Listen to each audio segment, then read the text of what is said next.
Onílé mo kágò níbi gbogbo tẹ́ ẹ ti ń gbọ́ wa. Mo ṣèbà ọmọdé mo ṣèbà àgbà. Mo forí balẹ̀ fáwọn ajúnilọ. Rock FM rédíò la wà lórí ètò ìwà ẹ̀dá. Captain Bayo ọmọ Oyèbámẹ́jì Aríwájòyè òun lèmi ń jẹ́.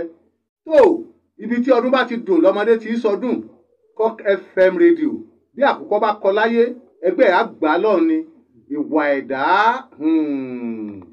Àkọ́tún ètò tó ń tawọ́ tasẹ̀ bí ọlẹ̀ nínú aláboyún tó kù gìrì bí atẹ́gùn òjò tó fẹ́ rọ̀ ló gorí afẹ́fẹ́ Rock FM nílùú Ṣàgámù nílẹ̀ tí ń gbọ́ wa lọ́wọ́lọ́wọ́. Ìwà rere ń bẹ, ìwà burúkú wà. Má dára rẹ láàmú bí aṣẹ̀dá ayé àtọ̀run ṣe dá àwa ẹ̀dá nìyẹn o.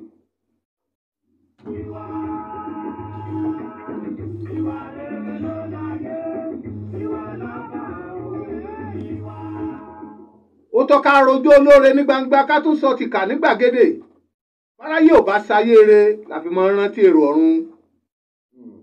Bí ẹ̀dá sóore fún ọ tó lọ rèé dúpẹ́, wọ́n á ní kí ló ń dúpẹ́ fún. Ó gbọ́ tí ó sọ pé kò tọ́pẹ́ ẹ̀ wá gbọ́ o. Tó o bá tún wá lọ ṣe ráńkà déédéé, wàhálà tó ti bẹ̀rẹ̀ nìyẹn o. Ọ̀nà tó lè gbà nífọ̀kànbalẹ̀ ìwà ẹ̀dá wo la máa gbéyẹ̀wò. Èrò ọ̀nà ní òròyìn ọkà tó gbó. Ẹ̀dá tó ṣàìsàn rí ló lè mọyì àlàáfíà o. Ìwà tí ẹ̀dá hù sí ọ tó bọ̀ lọ́kàn jẹ́ àti èyí tó mú inú rẹ dùn bẹ́ẹ̀ lè gbàgbé láéláé. Kájọ fọ̀rọ̀ jomi toro ọ̀rọ̀. Ilé ayé kò lè gbóná títí káre inú omi lọ kọ́lé sí o. Ìpolówó ọjà ṣe pàtàkì. Báwa dòwò pọ̀ lónìí pẹ̀lú iléeṣẹ́ yìí Rock FM rédíò lórí ètò ìwà ẹ̀dá. Wọ́n máa rò pé o fẹ́ sọ ọjà títà ni owó tásẹ́rẹ́ mọ̀ ni. Jíjọ ní ọjọ́ òṣùpá ò lè mọ́lẹ̀ kó dàbí ọ̀sán fábàdà. Rock FM rédíò náà ni Captain Bayo ọmọ Oyèbámẹ́jì Aríwájòyè Balógun akéwì tilẹ̀ Yorùbá ni atọ́kùn ètò ìwà ẹ̀dá ọjọ́ mẹ́jọ láṣẹ Èdùmàrè. Ó yá ẹ jẹ́ ká bọ́ sí abalẹ̀ ìwì kíké ẹ kú kalẹ̀.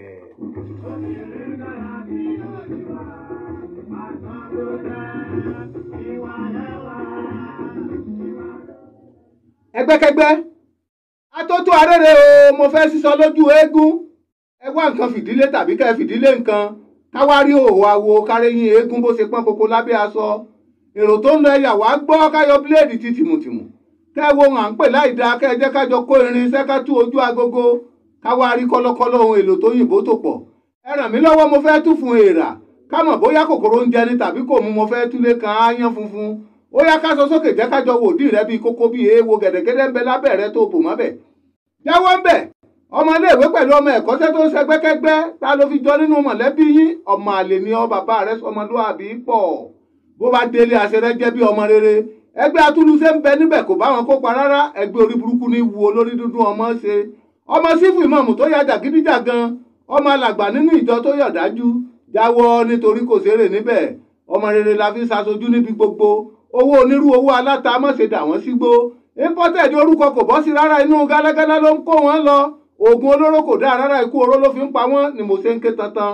Oògùn owó tẹ̀ ń pè ní yahoo. Èmi ò ní ṣiṣẹ́ fẹ́ lòmíràn jẹ ìṣẹ̀dá mi ò mà ní jẹ́ ńlá lárí wèrè. Ọmọ kẹta ní kó lọ kàwé kó lè jẹ́ aṣíwájú rere lọ́jọ́ iwájú. Tó délé ìwé tán tó lọ bá wọn sàrístò aṣọ péńpé aṣọ ẹbọra. Ṣé bàbá àti ìyá tó rán nílé ìwé wáyé tòsí tó bẹ́ẹ̀ ni tó fi ń ta ti bí jẹun. Òbí rẹ̀ òkú sọ pé òun ò lágbára mọ́ ìwọ lọ fẹ́ bọ́mọ olówó kẹ́gbẹ́. Bílé ọmọ bá bàjẹ́ á di wọ̀ ní ṣọ́ọ̀ṣì àtàsàlátù kí wọ́n wá bàbá arúgbó tó fẹ́ fi sadé orí.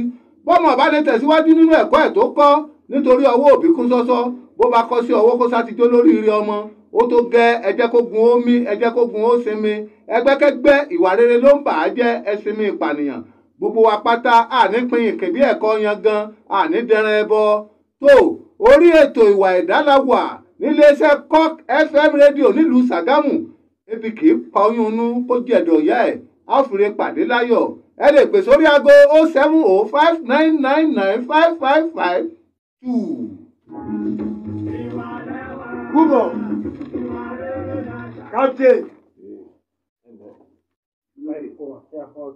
Ṣé ti bá mi kọ́ tẹ̀? Mo ti kọ́ tẹ̀. Ṣé o máa kọ́ tẹ̀?